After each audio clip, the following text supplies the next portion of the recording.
The Mountain Goats Through the Fire Across from Peter Balkan.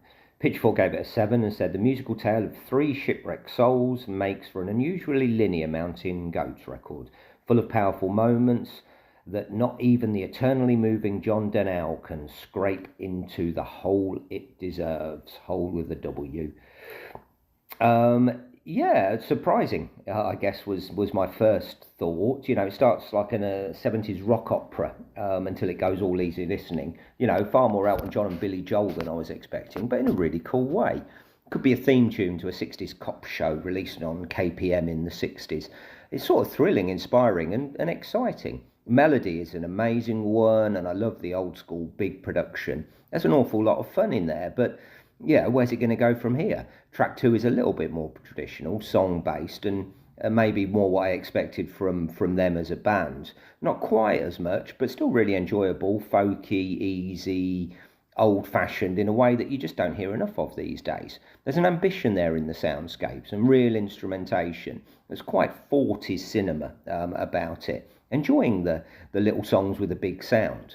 Track 3's like Joe Jackson, and in 3,600 plus reviews, I don't think I've ever used him as a comparison, and that's a huge compliment, and it made me realise how much I miss him and I must dig out one of his albums.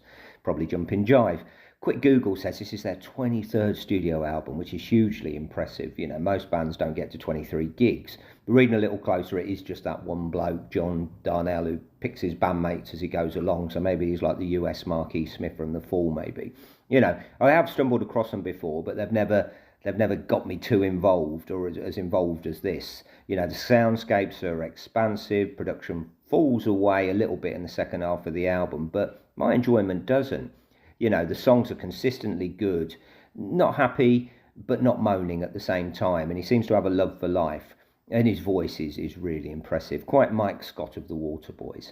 The other bands they remind me of are the Decemberists and Bright Eyes, but they're not as edgy as that, and strangely I don't want them to be. They seem really comfortable in the space that they are, and they're really good at it. My 8-year-old even sort of piped up and said, "I like this, Dad, what's this?"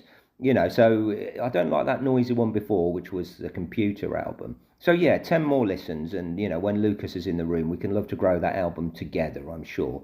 It feels like an album to share with other people, and there's plenty of space for it to grow on me as I learn the song. So 8 out of 10, 10 more listens, 4 reviews to come. Please look out for that, and please like and subscribe.